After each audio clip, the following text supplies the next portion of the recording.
Bom dia, boa tarde, boa noite, a depender da hora em que você está assistindo este encontro. Meu nome é Eduardo Ferreira, sou professor de Processo Civil 2 da Faculdade ProMinas, em Montes Claros, Minas Gerais.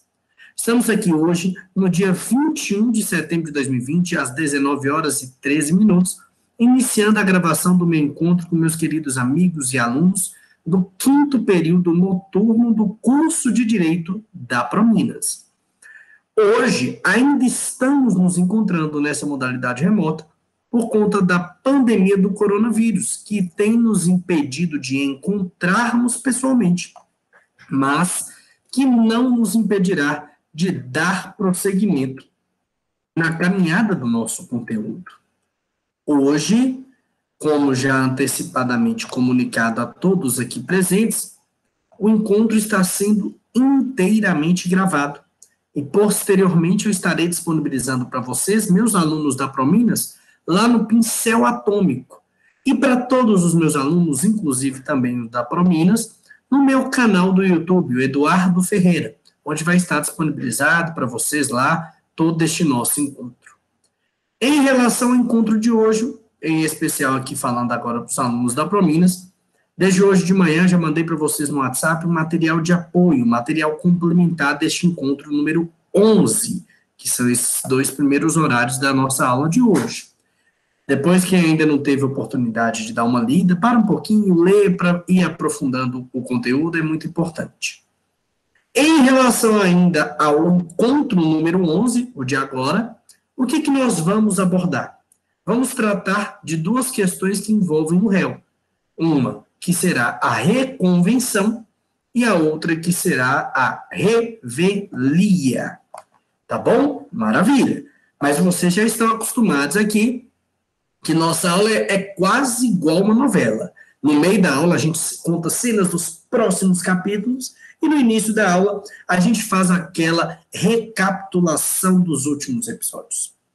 Na aula da semana passada, nós tivemos 4 horários, 2 encontros, o encontro 9 e o 10º, e nós abordamos o quê? Tratamos primeiro da teoria da exceção e das espécies de defesa, e depois falamos sobre contestação. Contestação que é a forma de defesa, em regra geral, de um réu em um processo ordinário, um processo civil ordinário. A contestação, nós vimos lá as questões que envolvem as suas peculiaridades, como, por exemplo, a questão da concentração da defesa, que tudo que envolve a sua defesa dentro do processo tem que ser feito na defesa, na contestação. Vimos também a questão da impugnação específica, em que você deve questionar todos os pontos que não concordar da petição inicial, porque se não o fizer, não mais poderá fazer em regra geral, nós vamos ver algumas especialidades hoje, em relação à questão que envolve a contestação, vimos que o prazo em regra geral é de 15 dias, a depender se teve ou não audiência de conciliação. O réu ele vai se defender dentro do processo, é um direito dele até por princípios que são constitucionais, como, por exemplo, o princípio do contraditório, o princípio da ampla defesa e o próprio princípio do devido processo legal. Hoje nós vamos falar de outra forma de resposta do réu. E vamos iniciar a caminhada falando sobre a reconvenção. Antes de começarmos, pessoal, alguém aqui já tinha tido contato com a reconvenção? Já tinha escutado falar? Me falem aqui. Ou então, um estágio, ou em alguma leitura, chegaram a dar uma olhada e ver o que é a reconvenção? Ou é algo novo para vocês? Me falem aqui que eu quero saber. Porque um detalhe, quando estudamos processo civil e falamos de respostas do réu, rapidamente os alunos lembram da contestação. E alguns acabam não tendo contato ou não sabendo da existência da reconvenção. E aqui você... É quase igual à contestação ou é parecido, professor? É um pouco diferente, por quê? A contestação é uma defesa aí. Entendeu isso? Isso. Sabe como é que eu faço para ficar claro o que seria a reconvenção? Um contra-ataque. O que é a reconvenção? Ita, você virou e falou que eu estou te devendo 10 mil reais no processo. O que seria uma contestação? Não, Ita, não estou devendo, eu te paguei, acabou. Isso é a contestação, defesa. Você falou que eu estou te devendo 10 mil, eu vou lá e falo o quê? Não estou. Conseguiu entender o que seria a contestação? É a defesa. Já a reconvenção é o contra-ataque. Ita, você está cobrando 10 mil reais no processo. Eu vi e falo, Ita, não só eu não estou te devendo os 10 mil, como é você que está me devendo 20 mil reais. Olha a diferença.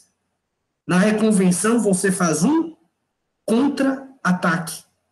Além de se manifestar contra aquilo que está sendo dito pelo autor da ação, você ainda vem e faz um pedido para o Poder Judiciário e, utilizando daquela ação, porque nós vamos ver que tem característica de ação a reconvenção, você vai fazer o autor ser condenado a te pagar algo ou fazer algo. Conseguiu entender aqui, Ita? Só rapidamente essa... Entendi. Então, a contestação seria uma defesa, a reconvenção seria um contra-ataque. Tá bom? Mas fica tranquilo, nós vamos falar hoje ainda muito sobre isso. Vamos começar a caminhada aqui. Tentar fazer essa mudança. Não só, Jéssica, que eu não estou devendo você, por exemplo, no processo, como você que está me devendo. Então, além de defender, eu estou contra-atacando, eu estou utilizando daquele momento do Poder Judiciário para buscar também a efetivação do meu direito, que é o que eu entendo naquele momento. Tá bom? Maravilha. Colocando aí para vocês no nosso chat, uma noção geral. A reconvenção, ela consiste na situação na qual o réu demanda contra o demandante. Isso no mesmo processo em que ele está sendo demandado, devendo o magistrado oferecer solução para ambos os casos. Eduardo, o que quer dizer isso? É o que nós estamos acabando de falar. A contestação seria uma defesa, a reconvenção contra-ataque. Então, você é réu em um processo, no momento de se manifestar, você utiliza daquele momento para também fazer uma solicitação do Poder Judiciário para que ele analise um direito seu também. E eu utilizo do meu processo dentro dele, e aí o juiz vai ter que analisar tanto a minha contestação quanto a reconvenção. Curiosamente, hoje eu estava mexendo numa petição do meu escritório, em que eu estava fazendo. O meu cliente é o autor da ação, o réu, ele fez uma contestação e uma reconvenção dentro do processo. Aí eu tive que fazer a impugnação à contestação e a contestação à reconvenção. Nós vamos ver daqui a pouquinho que a reconvenção ela é bem peculiar, tá bom? No que diz respeito aqui a essa primeira análise, quais seriam os requisitos? Os requisitos que, teoricamente,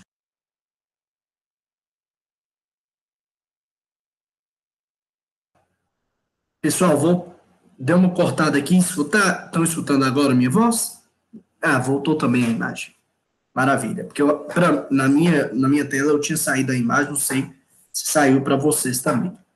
Mas voltando aqui, no que diz respeito à questão da reconvenção, existe a possibilidade de se analisar um caso ampliando aquela questão, fazendo uma verdadeira ampliação subjetiva do processo.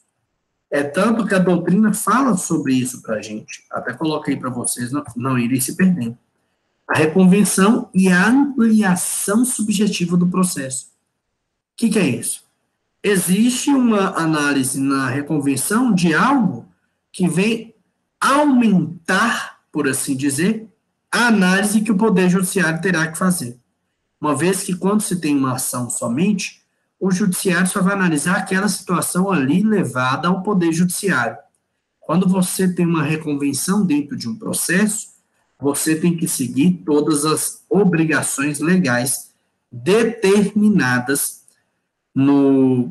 no Código de Processo Civil, vai ter que seguir todos os parâmetros, mas assim que você faz a reconvenção, você vai ter a possibilidade do seu caso, da sua situação, vir a ser analisada pelo Poder Judiciário.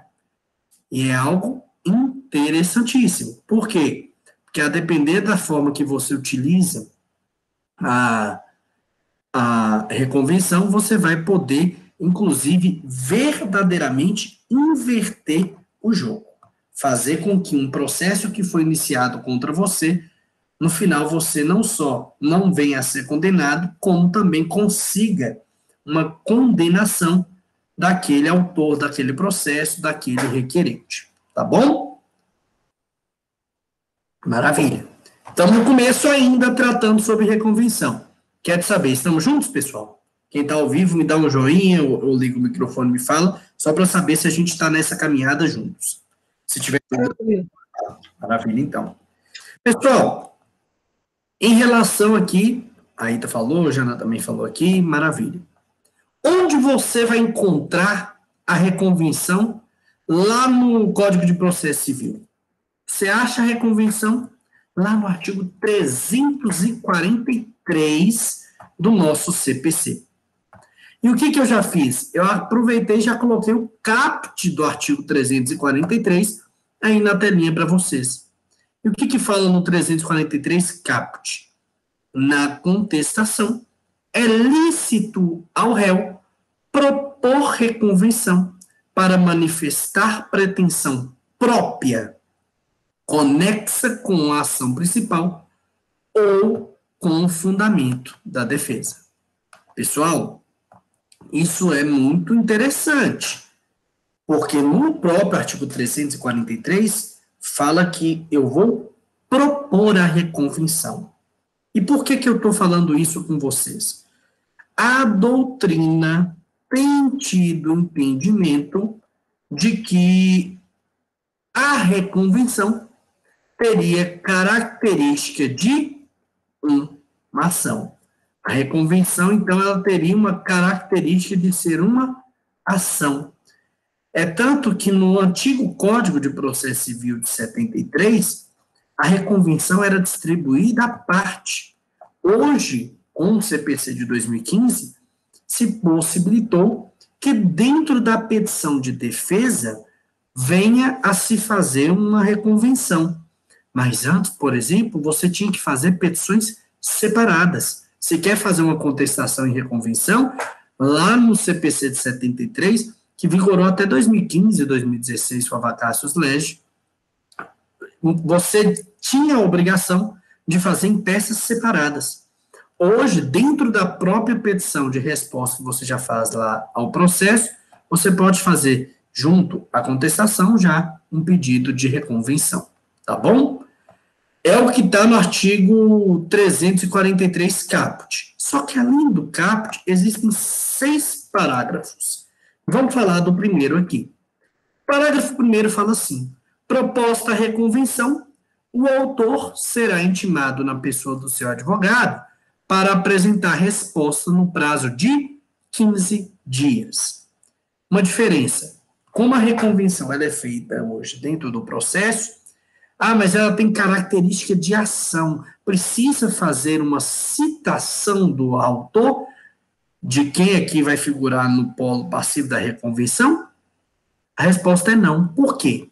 Porque a reconvenção é um contra-ataque que o réu faz dentro do processo. Um processo que já tem o autor participando, que já tem um advogado dele, por exemplo, constituído. E isso possibilita que eu faça uma intimação na pessoa do advogado dele. Porque citação só se faz uma vez no processo, que é no começo, para dar conhecimento, para dar ciência da existência de um processo para aquele réu, para aquele executado, para aquele interessado. Aqui na reconvenção, como já existe um processo, eu vou fazer a intimação do advogado para que no prazo de 15 dias ele venha a se manifestar em relação àquela reconvenção. É tão relevante no que diz respeito à questão processual, esse contra-ataque, que eu possibilito para o autor da ação que teve agora uma reconvenção contra ele dentro do processo, que ele possa vir se defender da reconvenção, dele poder vir se manifestar dentro do processo contra aquela reconvenção. É interessante se fazer essa questão, porque até em respeito ao princípio do contraditório, da defesa, do devido processo legal. Por que, Eduardo? Porque é o que nós estamos falando, a doutrina bate o pé em relação a isso.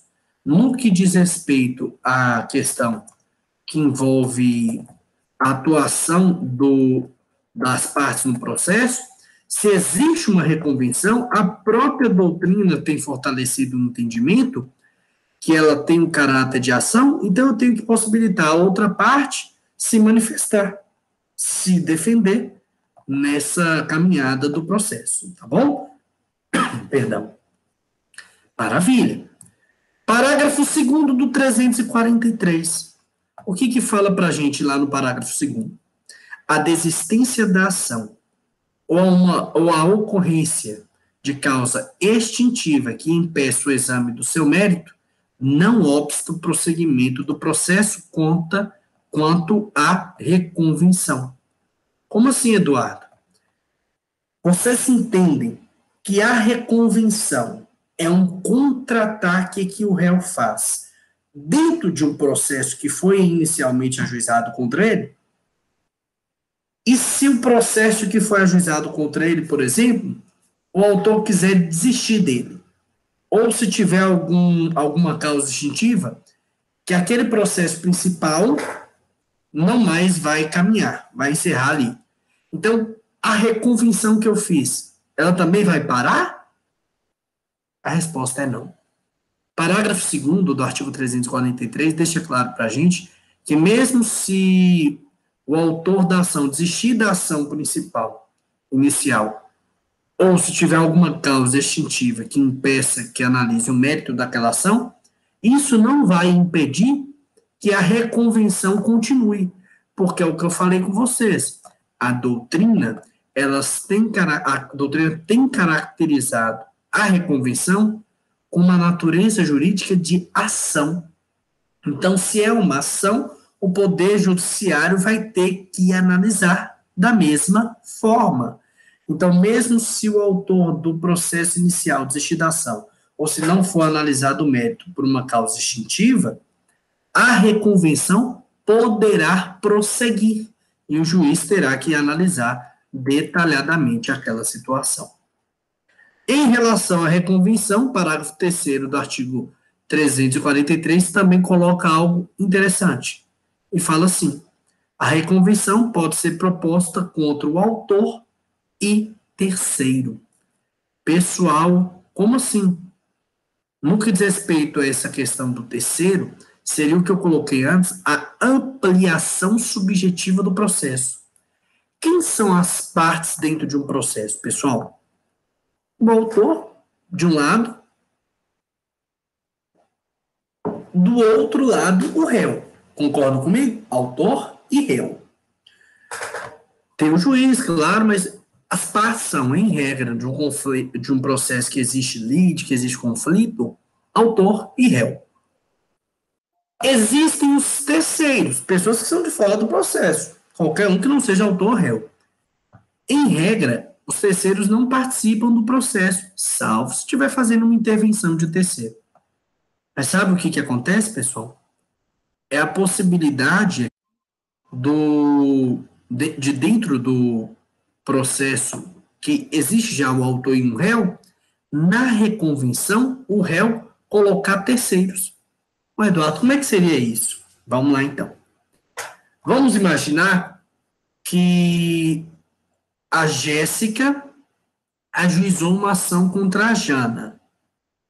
E ela falou assim, ó, Jana está me devendo 5.000 reais por causa de um contrato que nós assinamos que envolvia a prestação de um serviço dela. Maravilha. Jana foi citada para se manifestar, caso ela quisesse, sobre o processo. E aí a Jana faz uma contestação, questionando aqueles pontos ali que estão sendo imputados a ela, E além de fazer a contestação, Jana faz também uma reconvenção.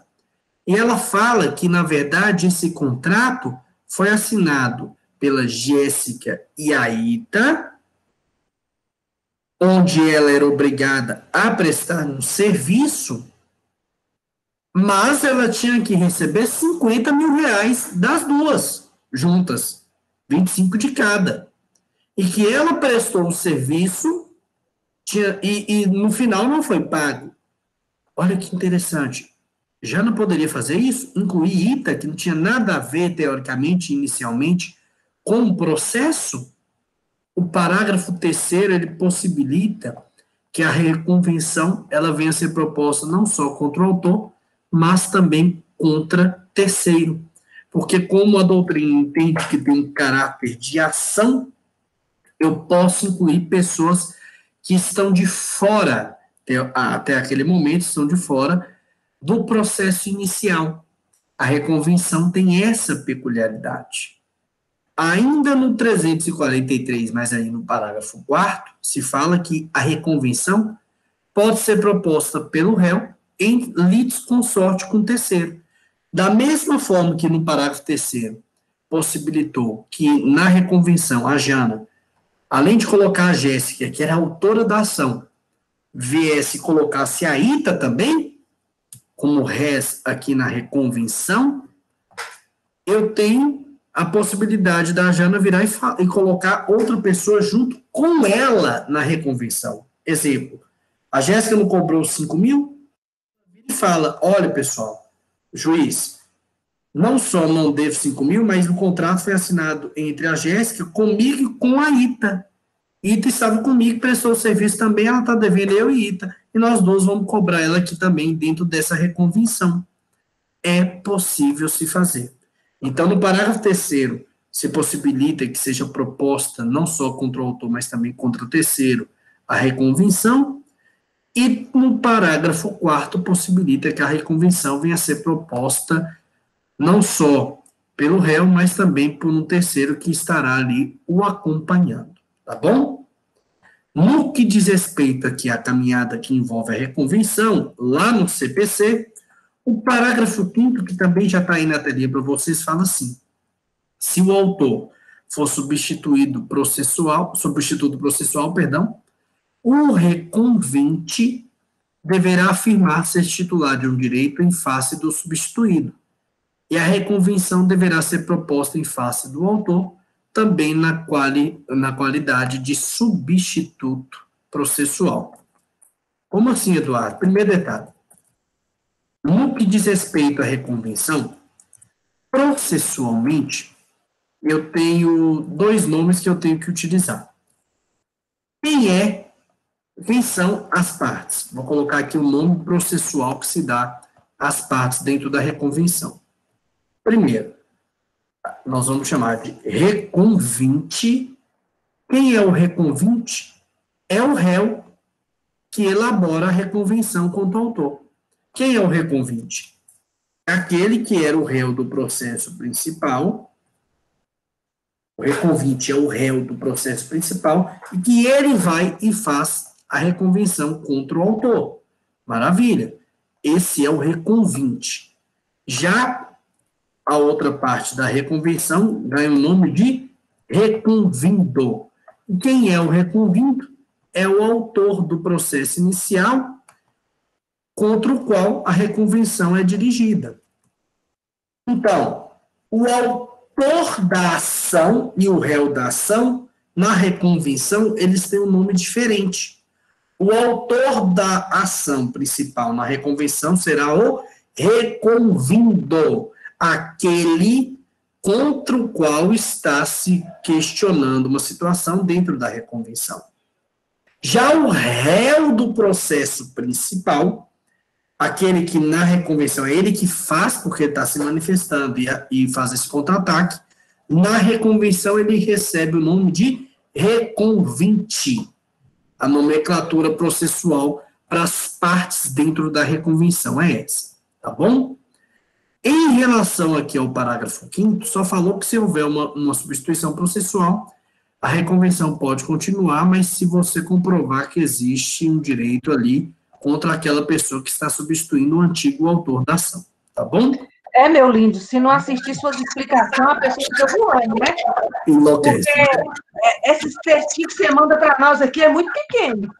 É porque esses textos a gente coloca, esses inicialmente das respostas do réu, são os tópicos da aula.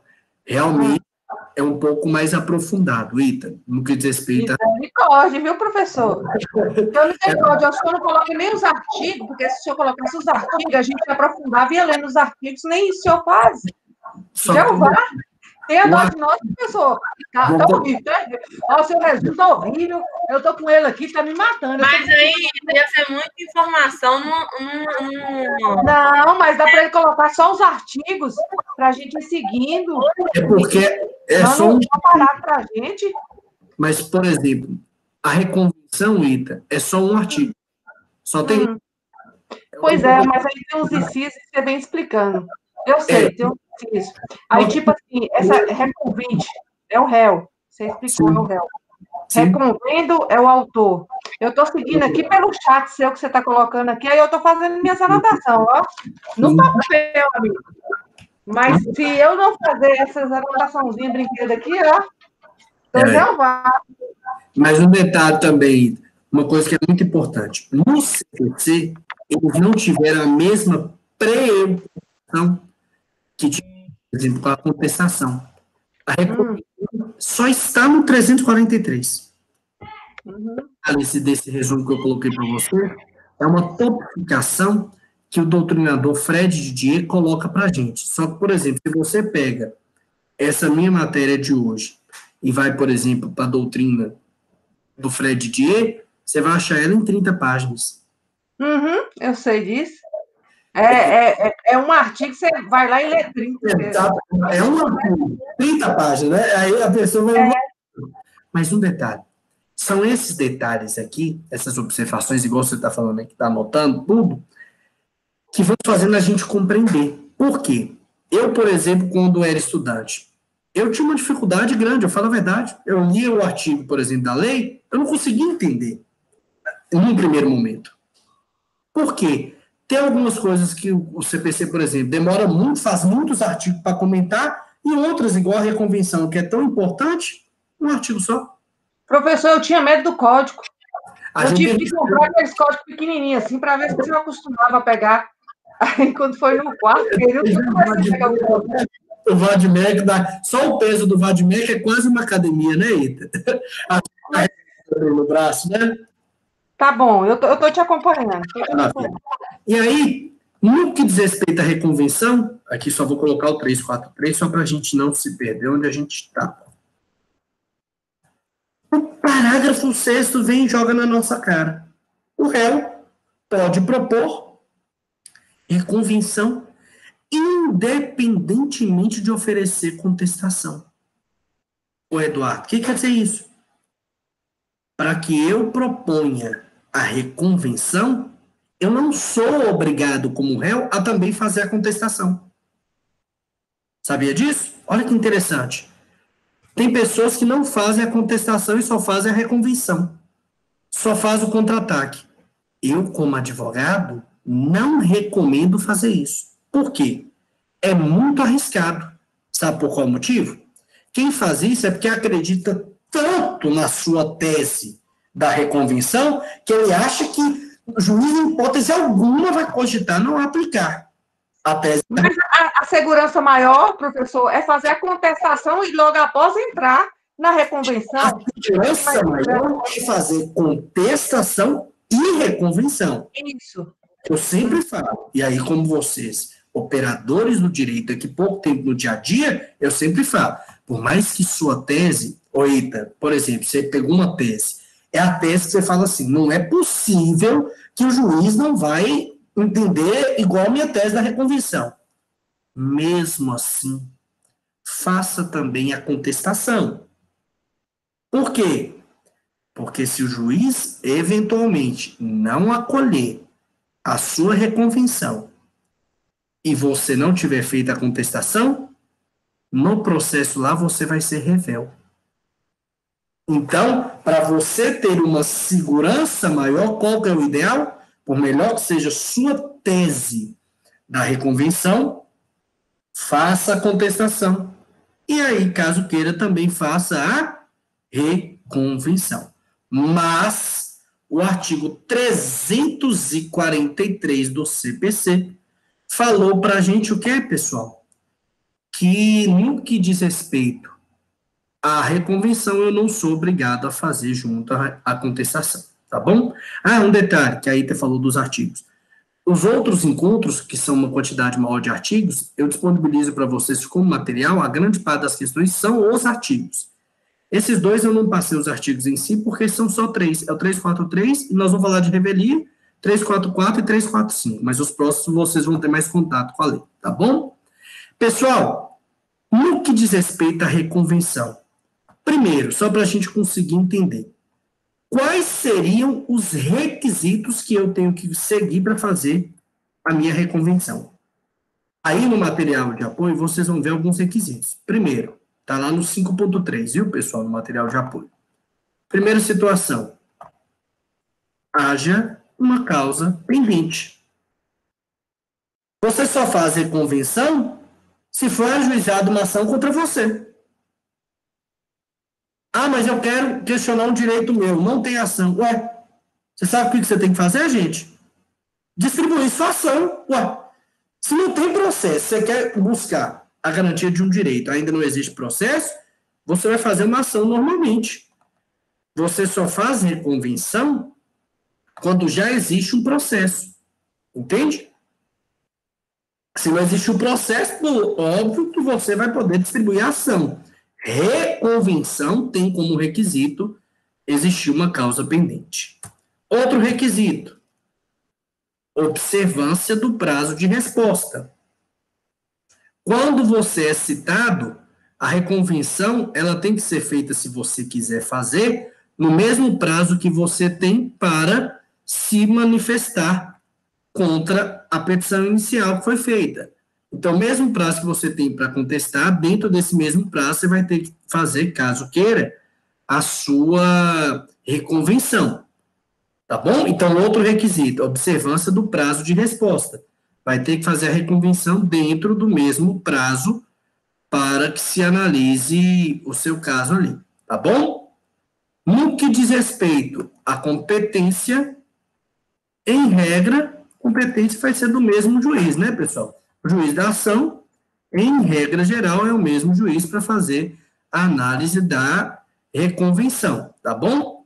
No que diz respeito à competência, o juiz ele vai analisar os dois casos, por quê? Porque ele tem que verificar toda a situação que ali foi levantada pelo réu, uma vez que, igual eu estou falando aqui várias vezes, para a doutrina, a natureza jurídica da reconvenção é de ação.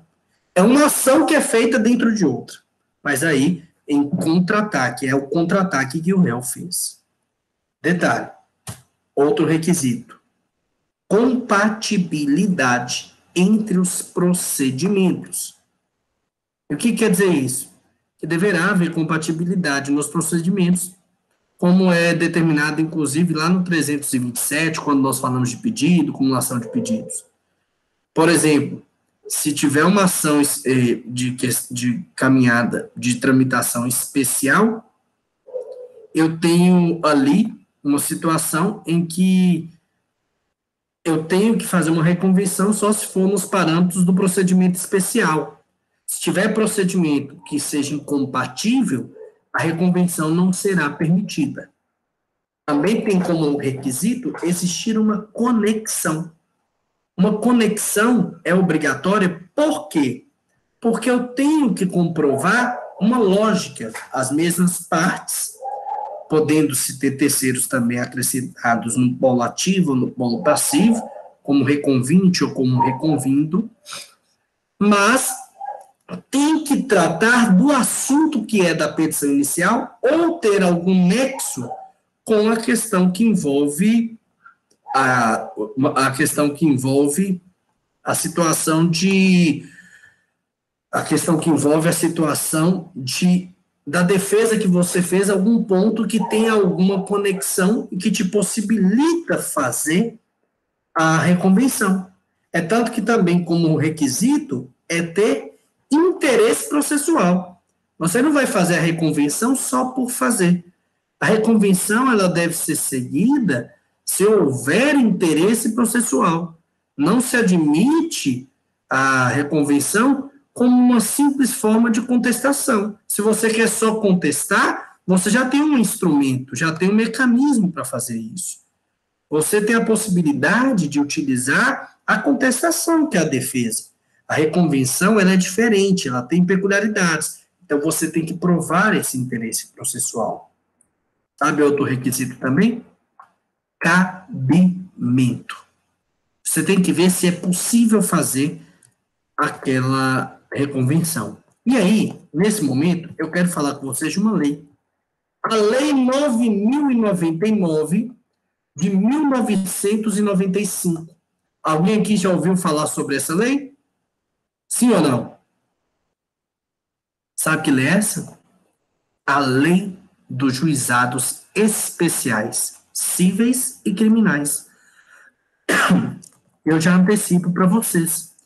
Sabia que lá no juizado especial não se permite fazer reconvenção? Sério, Eduardo? Lá no artigo 31, coloquei aí para vocês na tela, da Lei 9.099 de 95, o que fala? Não se admitirá a reconvenção no juizado especial civil. É lícito ao réu, na contestação, formular pedido em seu favor, nos limites do artigo 3º dessa lei, desde que fundado nos mesmos fatos que constituem o objeto da controvérsia. Pessoal, o parágrafo único do artigo 31 lá da Lei 9.099 ainda fala: o autor poderá responder ao pedido na própria audiência ou requerer a designação de nova data, que se desde já será fixada, ciente todos os presentes. Não se permite fazer reconvenção nos juizados especiais cíveis.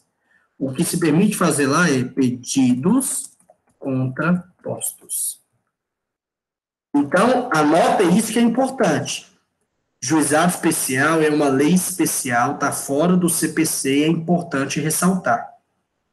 No que diz respeito à questão que envolve o artigo 31 lá, deixa claro que a reconvenção, como tem essas características aqui, não se permite no juizado especial civil, mas se permite fazer o que lá é chamado pedido contraposto, tá bom?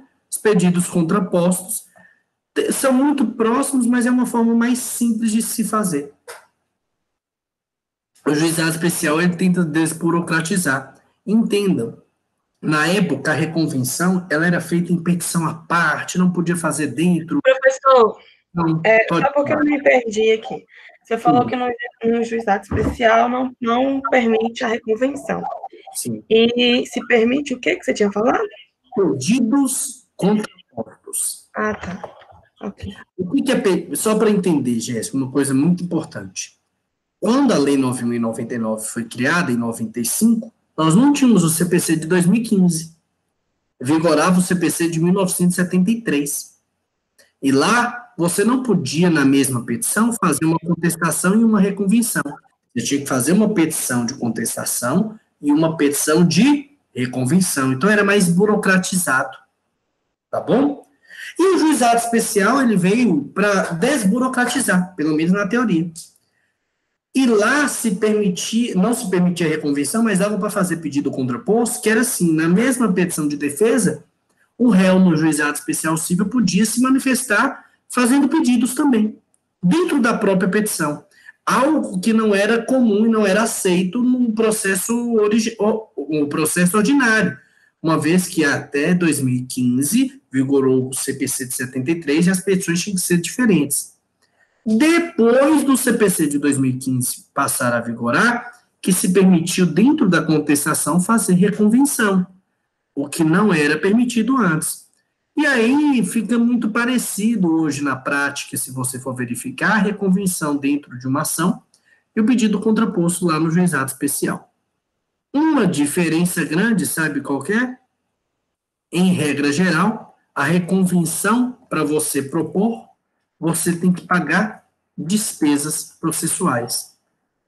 Normalmente, tem que se pagar, normalmente nos tribunais que exigem pagamento, 50% do valor das custas iniciais. Porque como tem característica de ação, existe aqui, então, a situação de fazer a análise do caso, verificando a necessidade de ter que se pagar custas processuais. Isso é sério? Sério. Por quê? Você, salvo se estiver lá protegido pelo artigo 98 e 99 do CPC, as questões de justiça gratuita, você tem que pagar para utilizar o Poder Judiciário. Como a reconvenção tem essa característica de ser uma ação, os tribunais têm determinado o pagamento do valor das custas processuais. Pessoal, então, para que eu venha fazer uma reconvenção, eu tenho que também pagar custos processuais? Sim ou não?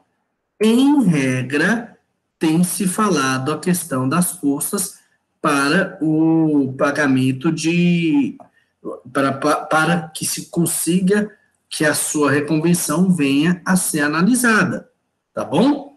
Os tribunais que vão determinar isso.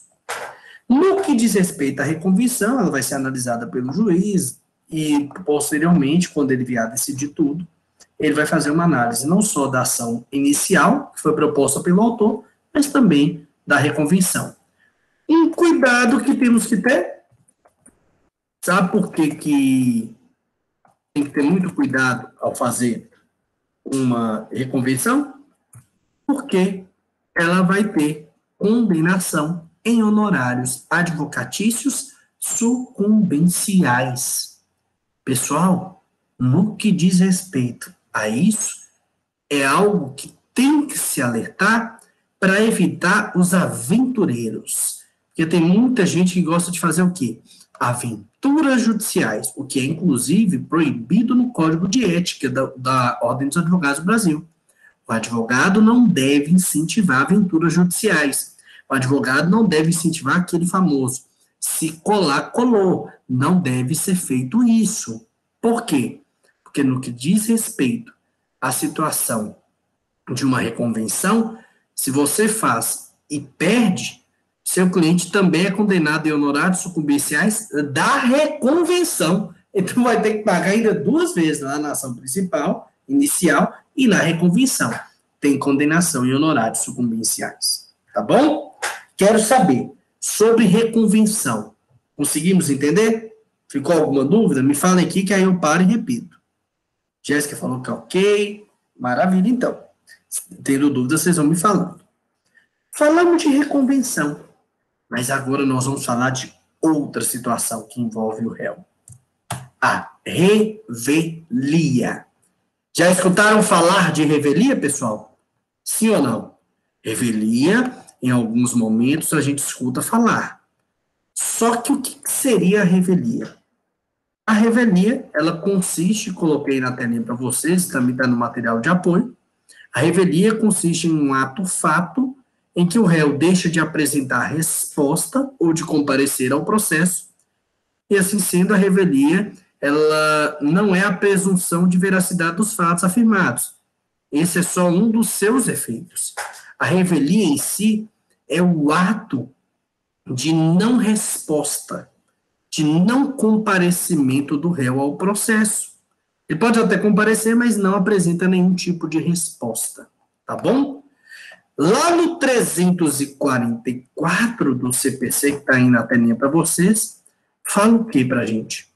Se o réu não contestar a ação, será considerado revel e presumir-se-ão verdadeiras as alegações de fato formulados pelo autor. E aí, já deixa algo muito forte. Qual o principal efeito da revelia? Presunção de veracidade dos fatos que foram ditos contra ele.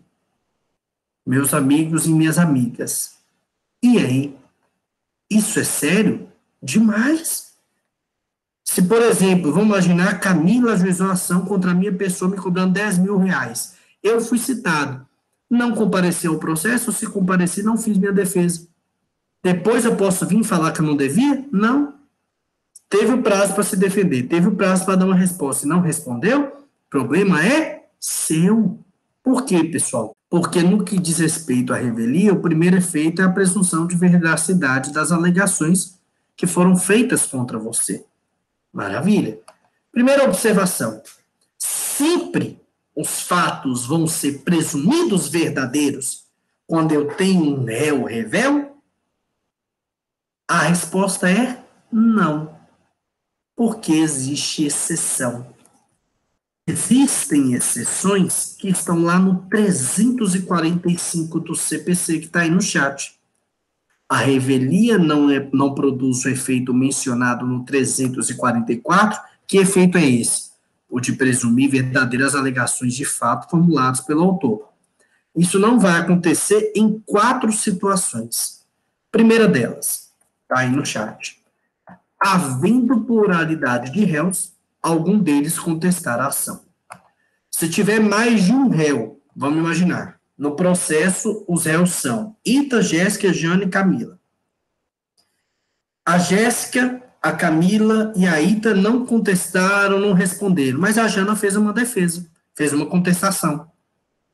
Como ela contestou, o artigo 345 fala no inciso 1º que, como existe um litisconsórcio, uma pluralidade de réus, e pelo menos um deles contestar a ação, não vai se presumir verdadeiros fatos que foram alegados pelo autor, porque um deles está questionando e vai ter que se analisar aquele questionamento que foi feito através da contestação. Tá bom? Outra situação em que não se presume-se verdadeiro os fatos, mesmo que o réu seja revel. Quando o litígio versar sobre direitos indisponíveis. Como assim, Eduardo? Quando eu tenho, por exemplo, direitos indisponíveis, no que diz respeito à revelia, mesmo se você não se manifestar sobre uma situação específica, eu vou possibilitar que aquela situação venha a ser analisada pelo Poder Judiciário, mesmo que tenha sido um réu revel, mesmo que ele não tenha se manifestado, mesmo que ele não tenha comentado sobre aquela situação. Pessoal, o que, por exemplo, seria um direito indisponível? Direito à vida, saúde, por exemplo, questões... A saúde tem alguns questionamentos de liberdade que a pessoa tem, mas direitos que eu não posso dispor. E quando eu tenho esses direitos que são indisponíveis, mesmo se o réu ele não contestar, mesmo se ele for revel, os fatos não vão ser presumidos verdadeiros e vai ter que se analisar de forma minuciosa, tá bom? Terceira situação em que mesmo que o réu seja revel, ele não vai ter aplicado os efeitos da revelia no que diz respeito à presunção de veracidade. Terceiro inciso está aí, falando que é o caso em que a petição inicial não estiver acompanhada de instrumento que a lei considerar indispensável a prova do ato. Vamos dar um exemplo. Estou cobrando a Jana 15 mil reais de um cheque. Jana foi citada. Ela manifestou? Não. Ela fez contestação? Não. Ela fez reconvenção? Não. Ela não manifestou. Simples assim. Só que na hora que o juiz foi ver, falou assim, ó, Jana é revel. Por quê? Porque ela teve possibilidade de responder a ação e não respondeu. Só que, calma aí, Eduardo, eu fui ver aqui, você não colocou o cheque no processo, não? E nesse caso aqui, dessa cobrança, o cheque, ele era um elemento indispensável para provar aquele ato que você está alegando aqui no processo. Como existe a falta dessa questão, desse instrumento que a lei considera indispensável à prova do ato, mesmo que haja, nesse caso, venha a ser revel, não vai ser presumido como verdadeiros os fatos que foram alegados contra ela.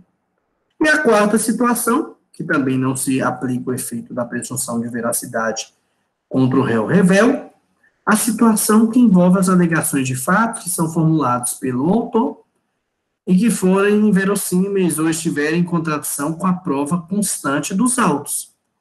Pessoal, no que diz respeito a isso, eu tenho um processo, eu tenho uma situação ali que eu vou possibilitar que eu venha a manifestar dentro do processo. O réu foi citado para se manifestar, para responder a ação. E não respondeu, simples assim. E aí? Em regra, presume-se verdadeiros fatos foram alegados pelo autor. Nós estamos falando das exceções aqui do 345. E o quarto inciso, ele é interessante, que é aquela situação em que ficou algo esquisito. Na hora que foi analisar o processo, as teses que foram alegadas ali, elas são contraditórias, as situações ali levantadas pelo autor, elas são verossímeis. Quando se tem essa suspeita de contradição na tese que foi feita pelo autor, não vai ser presumido verdadeiros fatos alegados pelo autor e o juiz vai ter que analisar detalhadamente o processo sem que se aplique a presunção de veracidade dos fatos que foram alegados pelo autor. Tá bom? Só que tem uma importante observação que deve ser feita. Pessoal, todo mundo, quando fala em revelia, só lembra de um ponto. Que ponto é esse? Quando vem se fazer a análise da revelia, só lembra de vai se presumir verdadeiros fatos que foram alegados pelo autor. E muitos esquecem desse segundo efeito, o que está no artigo 346. O que o 346 fala para a gente? Os prazos contra o revel, que não tenha patrono, que não tenha advogado nos autos, fluirão da data de publicação do ato decisório no órgão oficial. O que está aí no artigo 346? A não necessidade de intimação do réu para os atos que vão acontecendo no processo. Então, quando eu venho analisar a questão que envolve a revelia, eu estou analisando dois efeitos. Isso é muito importante de se falar. Além da presunção de veracidade, que é o primeiro efeito, também eu vou ter também a não necessidade de intimação para que ele venha se manifestar ao longo do processo. Por quê? Porque quando ele é revel, eu vou seguir a minha caminhada sem que eu tenha que me preocupar com as análises que foram feitas por ele. No que diz respeito ao réu revel, eu não vejo... Professor, eu não entendi por que vai continuar a caminhada e ele não... Esse final aí seu, eu não entendi nada. Eita, o que acontece? Se ele é revel, ele teve a possibilidade de se manifestar e não manifestou. Concorda comigo? É. Ao longo do processo, tudo que vai acontecer, eu não tenho que ir intimando as partes? Sim. Ita, vai ter uma audiência, dia tal, estou te intimando a audiência. Ita, agora nós vamos fazer isso, estou te intimando. O réu revel que não tem advogado no processo, eu não vou precisar fazer a intimação dele. Por quê?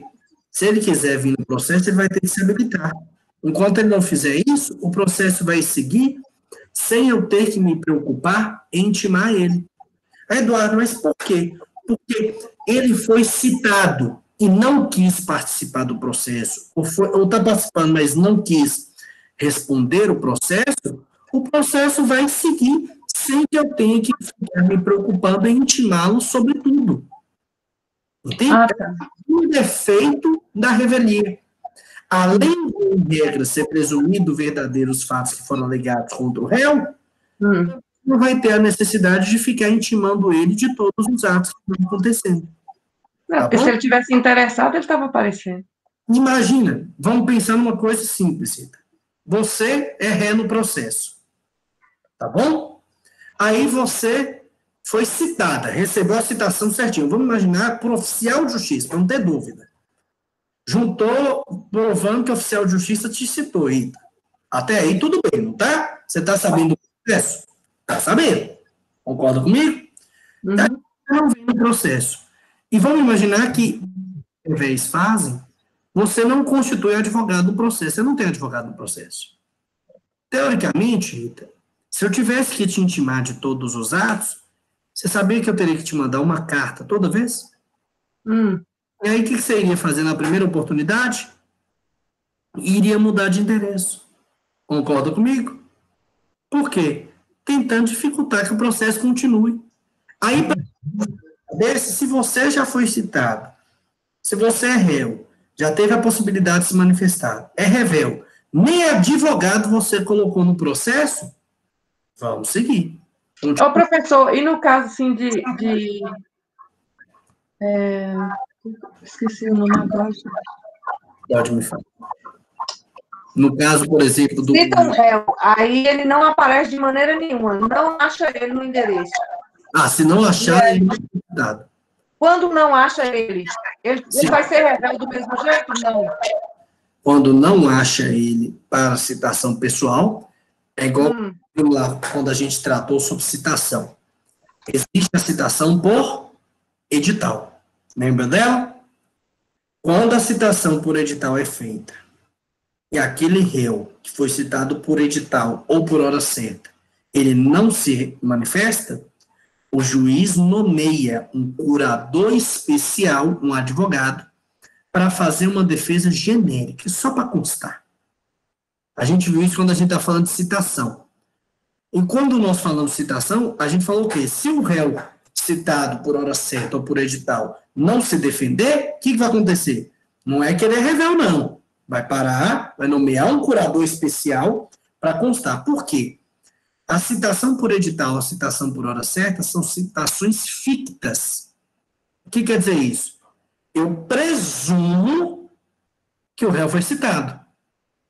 Mas não tem como eu comprovar, concorda comigo? Citação por edital, vamos falar a verdade. Segue um parâmetro e tudo, mas como é que você vai provar que o réu leu o edital que foi publicado citando? Vamos dar um exemplo simples.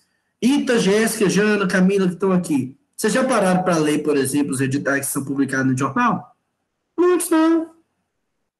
Isso é uma presunção que houve a citação. Mas também para evitar prejuízos maiores, quando há citações fictas, seja de edital ou por hora certa, e o réu é revel, em vez de já se aplicar os efeitos da revelia, o juiz nomeia um curador especial para fazer uma defesa. Essa defesa é genérica. Como assim defesa genérica? O curador não conhece a parte, concorda comigo? Ele só vira e fala assim, não concordo, então se ele nota alguma falha processual, ele vai falar, ó, faltou um documento, faltou isso, vai ter que fazer a defesa. Ele é pago pelo Estado para fazer isso, tá bom? Só que tem uma pergunta. Ita, vamos imaginar que você é revel no processo. Você não entrou no processo, foi citada. Porque também tem caso de cliente meu que é citado, e ele acha, não sei por quê, que não precisa ir no processo. Eu não sei por quê que na cabeça da pessoa ela acha que ela não precisa ir no processo. Chega uma carta do Poder Judiciário falando assim, você está sendo citado para vir se defender. E aí você não vai. Eu já tive caso de clientes desse jeito. Que aí na hora que eu fui, o processo estava andando, sabe há quantos anos? 9 anos. Mas a impressão que eu tinha, professor, é que quando você não aparecesse, aquilo ali ia arquivar.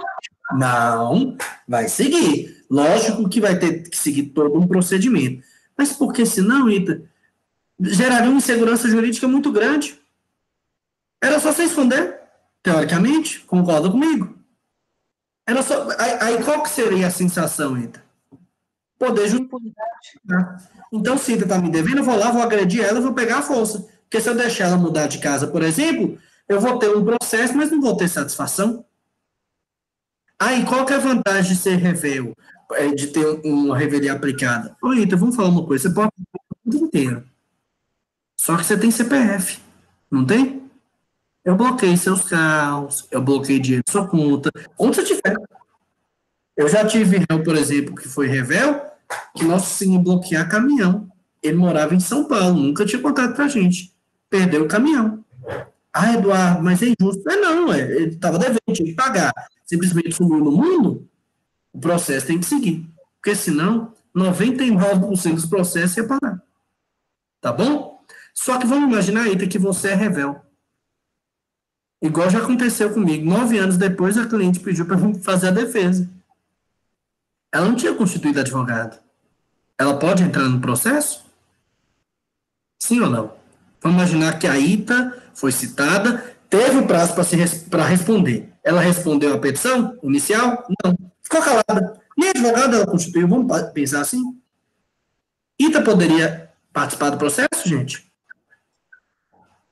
Sim. A qualquer tempo. Você só pega dali para frente. Conseguiu entender? Aí, que já aconteceram? Aí não, já aconteceram. Aí você não vai poder mais manifestar contra a petição inicial, você não vai poder mais, por exemplo, constituir, fazer uma prova. Você vai pegar o processo de onde você entrar. É o que está no parágrafo único do artigo 346 do CPC. O revel poderá intervir no processo em qualquer fase, recebendo-o no estado em que se encontrar.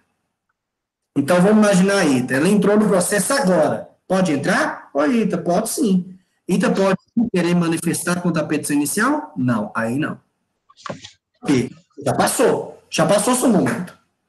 Ah, mas então para que ela iria entrar, pessoal? Simples. A cliente me contratou para eu entrar, por quê? Porque estava pegando.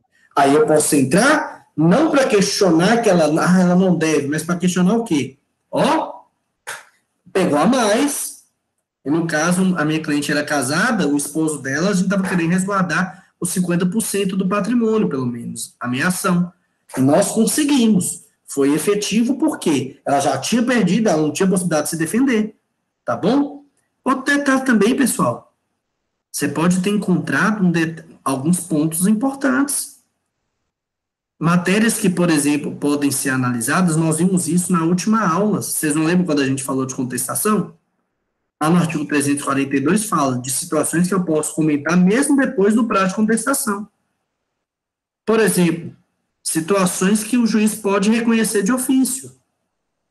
Eu tive um caso que eu entrei no processo que tinha 12 anos, meu cliente não tinha feito nada no processo, penhorou um valor na conta bancária dele, eu entrei no processo, não para falar que ele não devia, mas para falar o quê?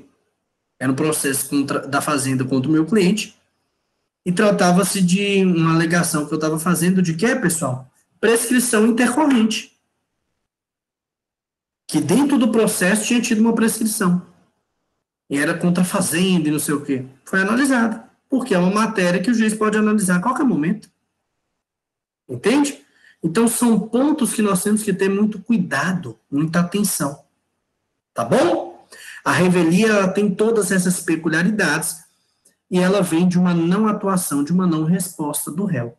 Uma observação que a Ita fez que é importante, até para relembrar, só uma atenção especial, pessoal, quando for um réu revel que tiver sido citado, anota isso que é importante, réu revel que foi citado por edital ou por hora certa, nós já falamos isso quando tivemos a aula de citação, mas eu quero reforçar que é sempre bom a gente ir colocando esses asteriscozinhos para quando estiver lendo, estudando, não deixar passar, tá bom? Quando o réu revel, ele foi citado por edital ou por hora certa é aquela citação que o oficial de justiça vai e suspeita que o réu está tentando não ser citado. Vocês lembram dela? Se for nessas duas modalidades de citação, o juiz vai nomear um curador especial para fazer a defesa do réu. Nas outras hipóteses, segue o jogo. Ah, mas ele não quer constituir advogado. O problema é dele. Ah, mas ele não tem dinheiro. Procura a defensoria. Não tem desculpa não, gente. Tem que participar. Se não participar, você vai poder entrar a qualquer momento. Mas lembrando, você só entra dali para frente. todos os atos que foram dali para trás, você não vai poder participar. Existe possibilidade de você participar de atos que foram anteriores? Sim ou não? Sim? Quando? Quando você comprovar que houve uma falha na caminhada processual. Que falha? Vamos dar um exemplo? Provar que a citação foi inválida. Ó, mandou para o endereço, uma pessoa assinou, eu nunca morei lá. É mentira. A assinatura não é minha. A citação não foi válida, por exemplo. Se essa tese é acolhida, não vai ter revelia, o processo volta no tempo, e aí você vai ter possibilidade novamente de se defender. Mas não vai confiando nisso em nome de Jesus Cristo, né, gente? Recebeu citação, o que tem que fazer na hora? Procurar um acompanhamento jurídico para não perder oportunidades dentro do processo. Combinado? Maravilha. Em relação à reconvenção e revelia, o que eu queria falar com vocês hoje é isso. Conseguimos compreender? Sim ou não? Me falem aqui que eu quero saber. Se Tranquilo, professor. Maravilha. Pessoal, não saiam ainda. Deixa eu só encerrar a gravação e eu volto para conversar com vocês. Para você que está assistindo em algum outro momento, muito obrigado por ter participado dessa caminhada aqui comigo e com seus colegas que estiveram ao vivo. Desejo a você um ótimo dia, uma ótima tarde, uma ótima noite, a depender da hora em que assistiu esse encontro. Um grande abraço, até a próxima.